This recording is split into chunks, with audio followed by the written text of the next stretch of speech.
Hello and welcome everyone. Hope you all are doing well. I am Muskan Chirasia, your Vanija educator. And today we will talk about our last topic of determination of income and employment, that is measure to correct excess demand or deficient demand. We already discussed about excess demand or deficient demand in our previous lecture. If you have not checked the video, you can check it through playlist or you can check it through link which is given in the description box. Without wasting any time, let us start our new topic, which is measures to correct deficient demand or excess demand. What are the measures? सबसे पहले हम करेंगे measures to correct excess demand and deficient demand.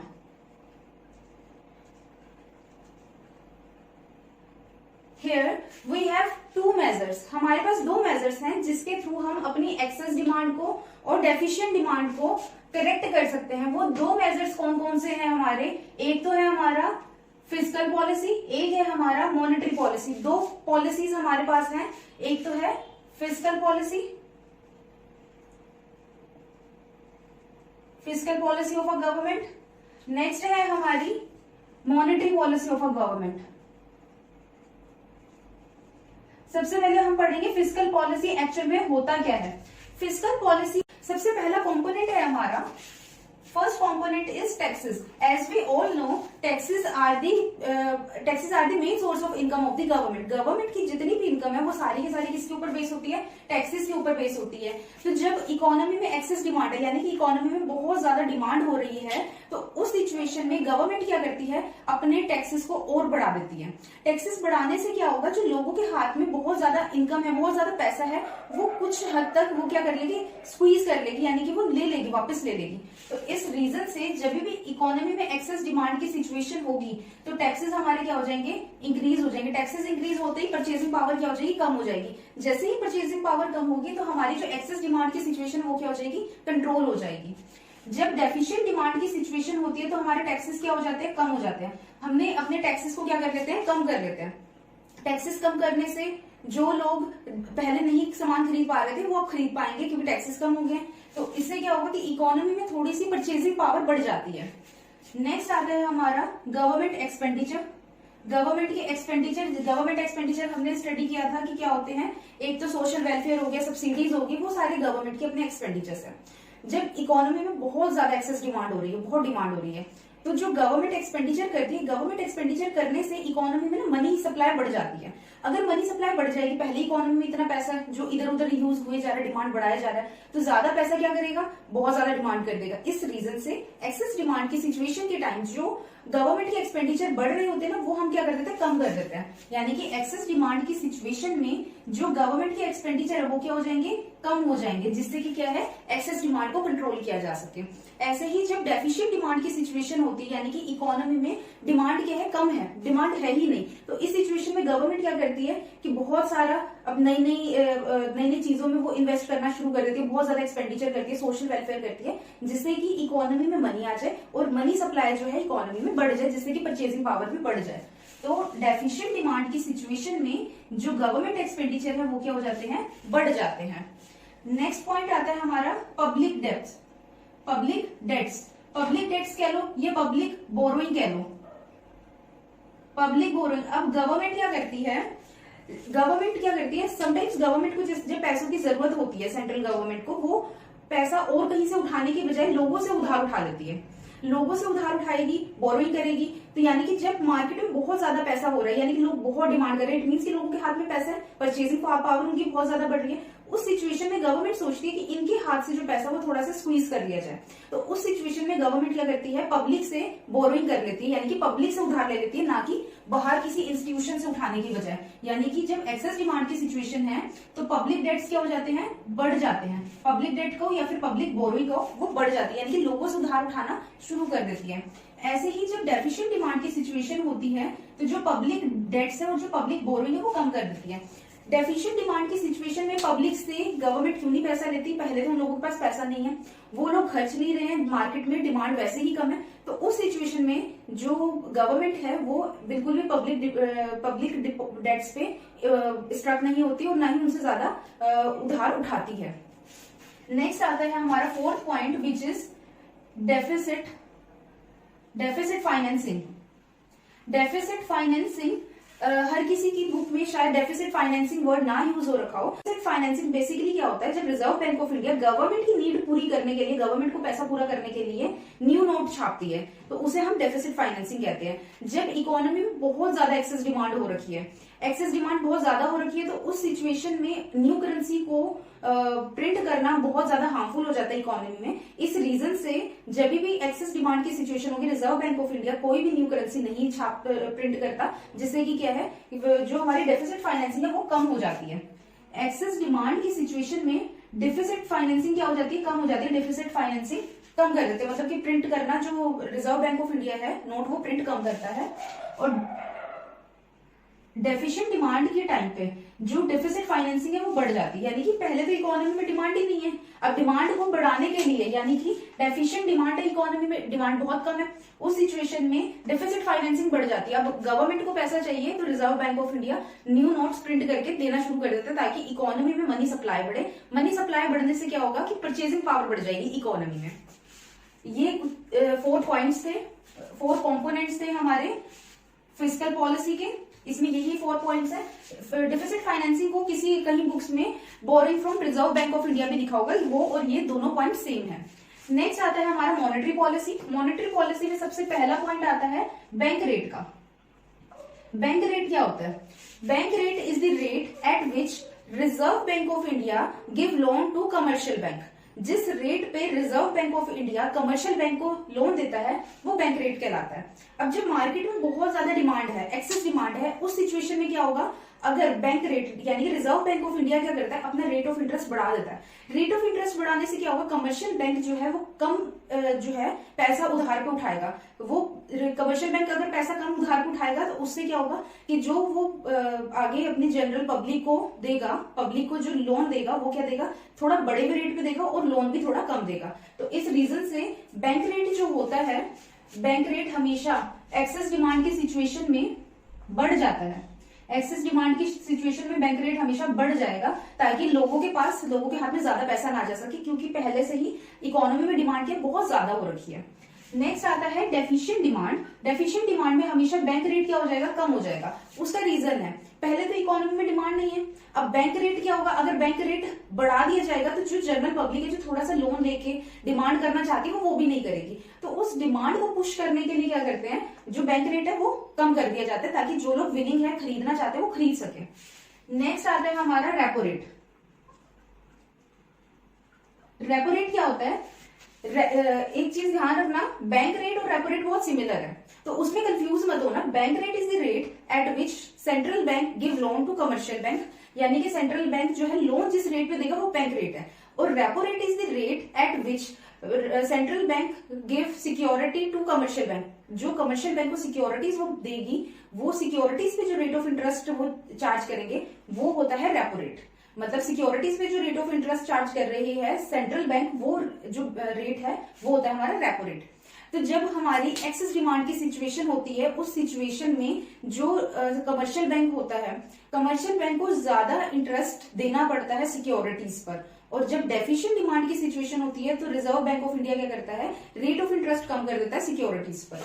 तो यानी कि जब excess demand की situation होगी तो जो बैंक रेट है, जो रेपो रेट है, वो हमारा क्या हो जाएगा, बढ़ जाएगा। और जब डेफिशिएंट डिमांड की सिचुएशन आएगी तो रेपो रेट क्या हो जाएगा, कम हो जाएगा, ताकि सिक्योरिटीज को कम रेट पे दिया जा सके और ज्यादा।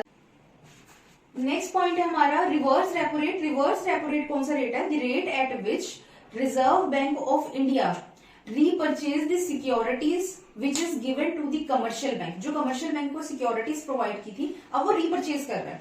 तो जब भी मार्केट में बहुत ज्यादा एक्सेस डिमांड की सिचुएशन होगी ना, उस सिचुएशन में reserve Bank of India reverse repo rate क्या कर देता है, कम कर देता है, कम कर देगा। और ताकि मार्केट में पैसा और ना आए, क्योंकि एक तरीके से कमर्शियल बैंक के लिए ये इनकम ऑफ सोर्स है।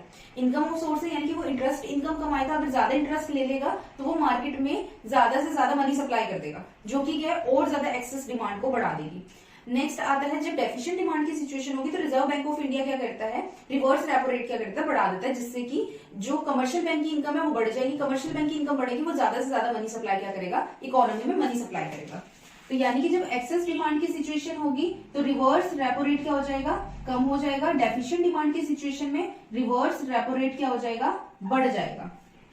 नेक्स्ट वन आता है हमारा CRR. CRR stands for cash reserve ratio. Cash reserve ratio क्या होता है, हर कमर्शियल बैंक को रिजर्व बैंक ऑफ इंडिया के पास कुछ कैश रिजर्व्स रखना पड़ता है। रिजर्व बैंक ऑफ इंडिया कुछ परसेंटेज हर साल टाइम टू टाइम बताता है कि इस परसेंटेज के हिसाब से आपको क्या करना है, अपने cash reserves reserve Bank of India के पास रखने हैं। तो जैसे कि अगर 1 लाख रुपए कमर्शियल बैंक के पास है, 1 लाख रुपए की क्रेडिट सप्लाई वो कर सकते हैं, तो उसमें से रिजर्व बैंक ऑफ इंडिया क्या कहेगा कि 10% आप कैश रिजर्व मेरे पास रख दो, यानी कि 10,000 रुपए रख दो, 90,000 रुपए तुम क्या कर दो, क्रेडिट क्रिएट कर दो, यानी कि इकोनॉमी में क्रेडिट प्रोवाइड कर दो। तो कैश रिजर्व रेशो जब एक्सेस डिमांड की सिचुएशन होगी तो सीआरआर क्या करता है, रिजर्व बैंक ऑफ इंडिया बढ़ा देता है, जिससे कि जो कमर्शियल बैंक है उसके पास पैसा कम बचे और वो थोड़ा पैसा जो है वो कम ही मनी सप्लाई करे इकोनॉमी में। नेक्स्ट आता है जब डेफिशिएंट डिमांड की सिचुएशन होती है तो रिजर्व बैंक ऑफ इंडिया क्या करता है, अपना रेट ऑफ सीआरआर वो क्या कर देता है, कम कर देता है, जिससे कि जैसे कि 1 लाख रुपए थे कमर्शियल बैंक के पास, वो 1 लाख रुपए के 90,000 रुपए मार्केट में प्रोवाइड कर रहे थे, 10,000 रुपए सीआरआर रखे।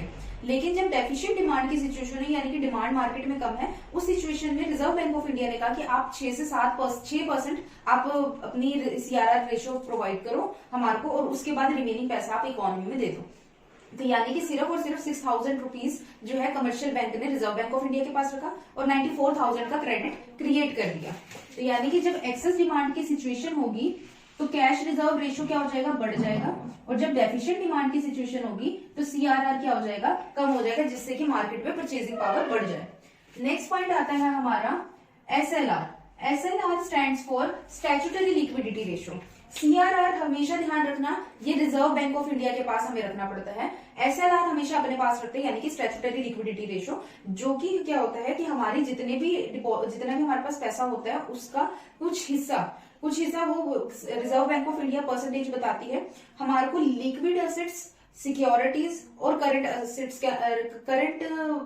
करंट सिक्योरिटीज में हमारे को रखनी होती है, यानी कि जितना भी लिक्विड एसेट्स में हमारे को कुछ परसेंटेज अपनी रखनी होती है।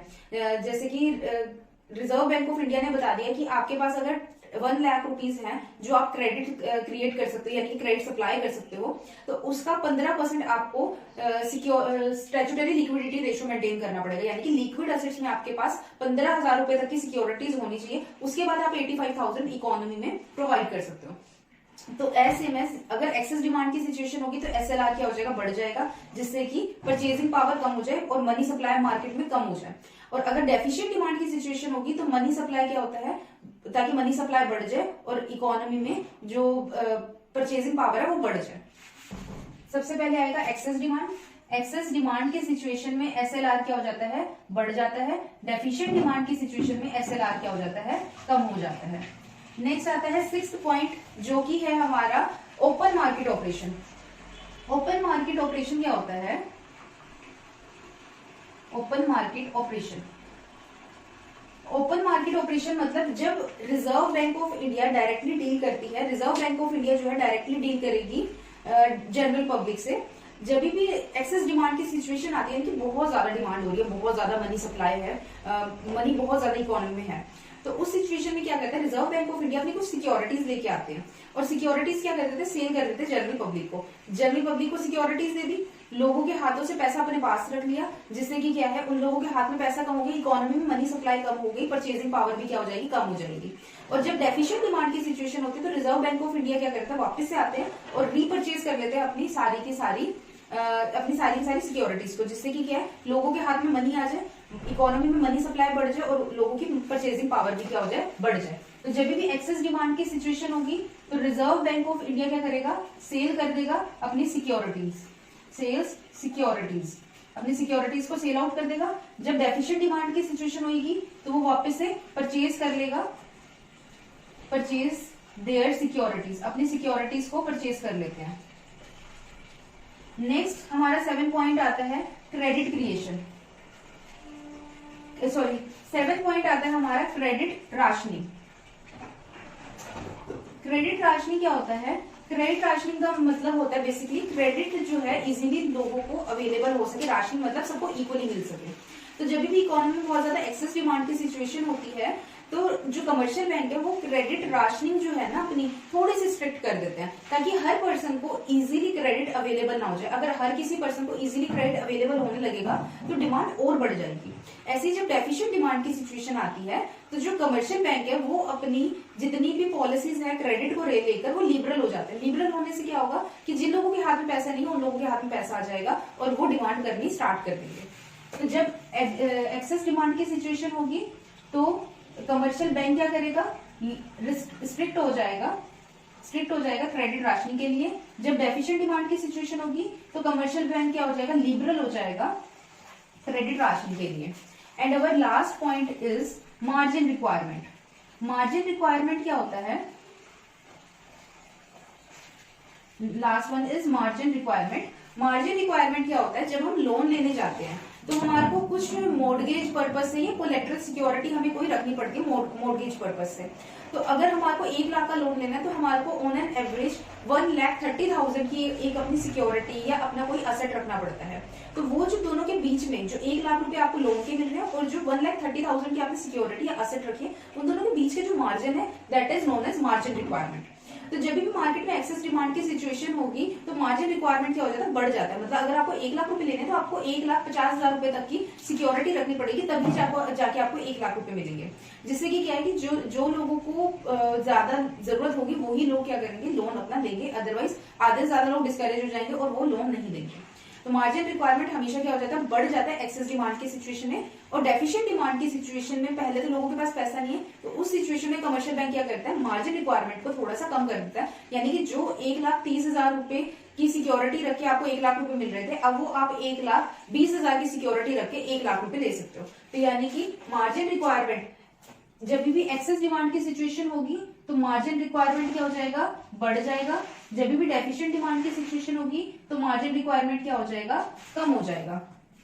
आप चाहो तो इसका स्क्रीनशॉट ले सकते हैं।